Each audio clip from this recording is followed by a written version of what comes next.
First of all, I'm going to say a few words on candor. We're going to talk about, you can probably turn it down a little bit. I'm a few words on candor and about your bar applications. It's a very lengthy process. It's a very important process. The Board of Bar Examiners is an arm of the Supreme Court of Florida. They have nothing to do with the Florida Bar. Their job is to vet every applicant to make sure that the public is not in danger. And it's an imperfect process. My experience in dealing with them over the last, I'd say, 34 years, so you can tell I started when I was about 7, is that let me put it to you another way. John Moore, the former executive director, I've now outlived, I haven't outlived him, thank God they're still alive, but I've gone through about 5 executive directors. So I remain the same, they change. John Moore used to tell law students, and I love this about it, because he was not a lawyer. He was a retired Air Force colonel. I don't think he liked lawyers. He would say he would go to every law school orientation, and he would say, you know, my job is not to let you in. My job is to keep you out. And I'll tell you, that got the attention of my law school class. Now, since then, every executive director we've had since then, they've been lovely human beings. I'm not saying he wasn't. And so law students think, well, Michelle Gavani won't hurt me. Her nickname is Missy. And she won't. But they're very thorough. She's not on the board. She's the executive director. Think about who goes on the Board of Bar Examiners. These are people who are practicing lawyers. Why do they think that it's worthwhile for them to devote their time to the Board of Bar Examiners? It's for 5 years. Do you know that these people spend probably 400 billable hours? That's going to be very important to you later on, billable hours, that they give away. So if they're billing $500 an hour, they're giving away a couple $1 million worth of their time. Why are they doing it? They're doing it because in the practice of law, they see people who they don't think should be there. And so, by God, I'm going to stop that. Well, the problem is, you're not the people they see, but they know out there are people like that. And so, do you understand there's a default mechanism here that if they have to make a mistake, if they can't be certain, it's not exactly the same thing, but you know, in the Middle Ages when the Catholics and Protestants were fighting over the doctrine of transubstantiation and other stuff, they would say a mass, and then they would, for everybody, the innocent souls in the village, they'd kill everybody, lest a Protestant escape or lest a Catholic escape. Well, the Bar Examiners isn't exactly like that, but you understand? All right, so that's why candor is very important. They don't know how you're going to behave in the future, but they do know how you behaved in the past. And you and I know that's a very imperfect way to judge. But that's all they have. It's like if you're going to buy a stock, AT&T, whatever it is, you're going to look at how it's behaved in the past, and you're going to hope that it behaves the same way in the future if you buy the stock. You and I know it's not a predictive value, right? It's the same thing with your lives in the past. The board is trying to figure out, is there something about what happened in the past, your behavior in the past when you were less mature, that is a clue to how you'll behave in the future. And they do a very extensive investigation. How many of you have already filled out your bar applications? Very few hands. All right, well, after you listen to our speakers today, I think a few more hands will go up. You'll definitely want to do that because it takes the board a long time, and let me tell you why. What the board does is after they get your bar application, they send out letters to every place you worked, to the police agencies of every city you've lived in, to people, houses, wherever you tell them you live, they send letters to people, the neighbors, and then when they don't get responses, see, it slows it down, right? They send out second letters and sometimes third. And then imagine when they get a response that's negative, what they do. They then send an investigator. Now they hire a lot of retired FBI agents, and the reason they do that because the FBI agents are so thorough when they want to be. I know your generation's going to be hard to sell that on, but they can be thorough. And with the FBI, police agencies open up to the FBI agents. They'll just tell them anything because they're used to doing it. So your behavior in the past, you're going to have to explain it very well. And if you follow, you all received a handout, didn't you? Actually, it was sent to you. I hope you saved it to your hard drive. But you also say, I sent you some examples of how to write for the Board of Bar Examiners, and I sent you some rules. Please follow those, because you want to avoid miscommunication. My experience has been, typically what happens is when the board thinks that they're going to keep somebody out, it's because of miscommunication.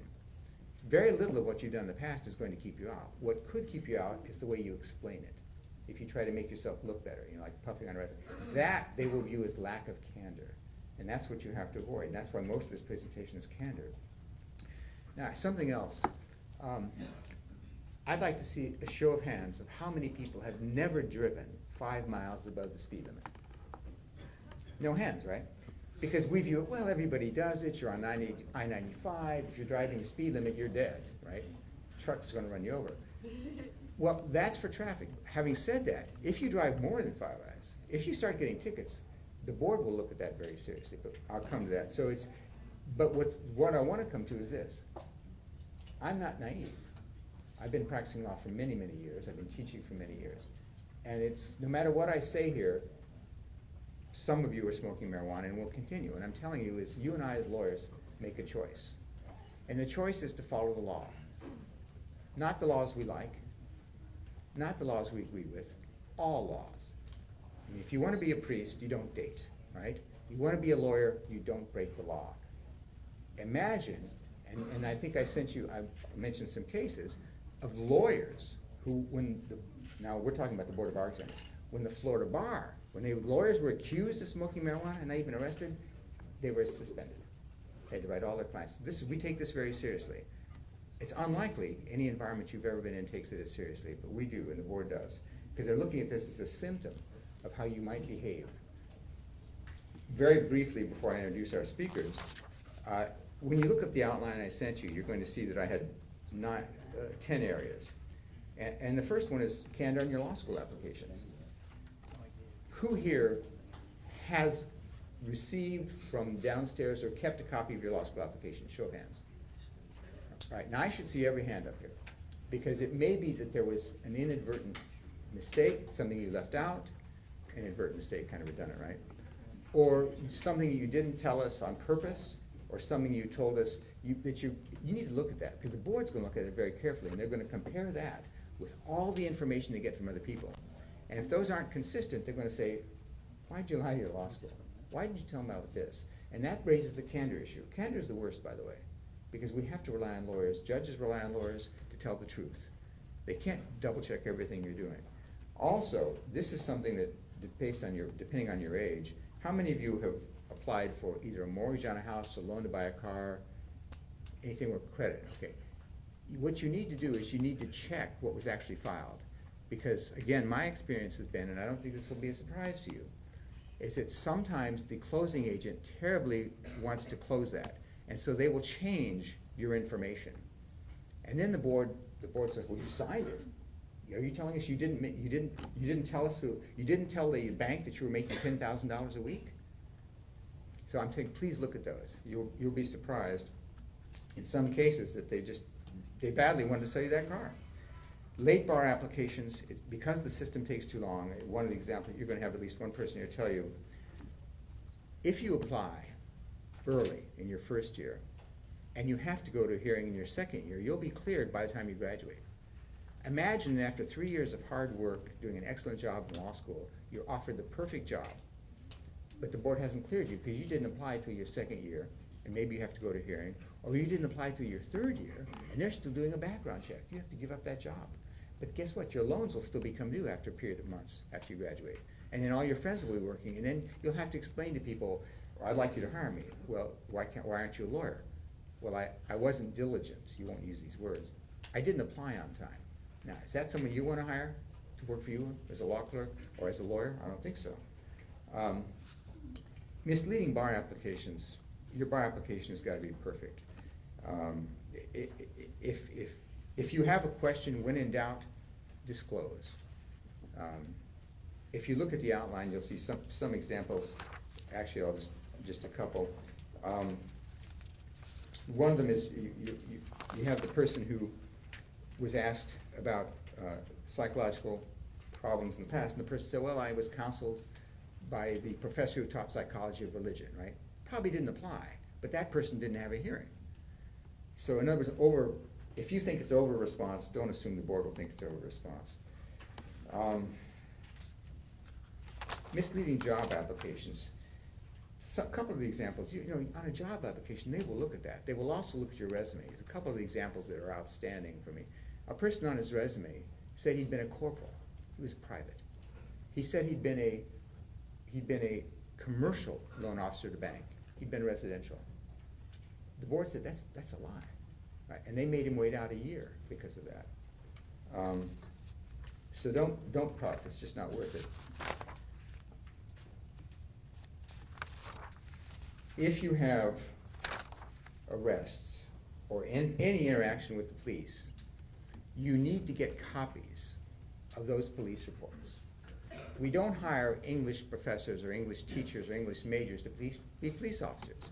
So what they'll do is they sometimes, some of them wait to the end of the shift and then they confuse this arrest with another arrest, so you'll have information that doesn't apply to you. Or to make sure that the judge finds probable cause, they'll put in some facts that didn't exist. And so what you will need to do is get those police reports. They all exist. Don't accept somebody's word they can't get it. I come to me and I'll explain to you how to get it if you're having difficulty. But what you need to do is you need to get those reports. And then what you do is you say to the board, this is what happened. Here's what the police report says. Here's where the police officer's mistaken. And then you won't be accused of lack of candor, which again is the big deal. Debts, live within your means. We're going to make it easy for you to live within your means because of our tuition. You're not going to have a lot of choice in extra spending, are you? If you have problem with debt, communicate with your creditors. Let them know that you can't pay now, you're in law school, but you intend to pay in the future. See if they can work something out. Save that correspondence. I know it's snail mail, or if they email you, fine, save it, because you're going to need to prove that you were actively keeping your creditors informed and you weren't being a scofflaw. We've spoken briefly about cannabis. Alcohol, one of the speakers is going to tell you about Florida Lawyers Assistance. Florida Assistance is a wonderful organization for people who have, and it helps a lot of lawyers. It's a very good support group, and it helps law students. And so, if it applies, or part of the thing here about being part of this class is you're all going to be friends for life, and you're all going to be very supportive of each other, not just in law school, but afterwards. You'll be referring cases to one another. You'll be answering questions. One of the hardest things there is to do is if you have a friend who has a substance abuse problem, is to convince the friend of that. And part of it is we just don't feel comfortable. Who am I to throw the first stone type of thing? Do it. Because otherwise that person's going to have problems with Florida bar, and more important, with the person's life. Traffic ordinances, you'll find at least one case where someone was kept out for at least 2 years to prove the person could go without committing a traffic infraction. In one case, I know what the person did. I know this sounds kind of humorous, is he went to Italy for a year. It didn't matter. And that way his American record was clean. All right, now we have several speakers, and a couple of them haven't come yet because they're in court. But the first one I'm going to introduce to you is Ryan Schroeder. Ryan is a graduate of our school, and he's not yet admitted, and he's going to tell you why. And so I think we have a microphone for Ryan if you want to stand. How's it going, guys? So I graduated in 2014, and I assumed, like you guys, the first thing when you're in your first year is let's get through the first year and then get through the bar, and then so I submitted my bar application the last deadline you could do it before you take the actual bar exam.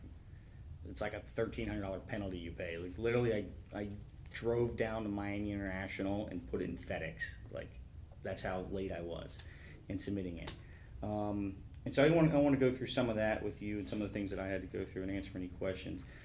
I assume there are probably some people in here who have never been arrested or have only had a ticket or two, and maybe they've never even had a job or something like that because they've gone from undergrad to law school. And for those people, you probably don't have to pay attention to this. This is kind of more for the people like me who are bad at committing crime, or one of those things. They seem to get caught more than others.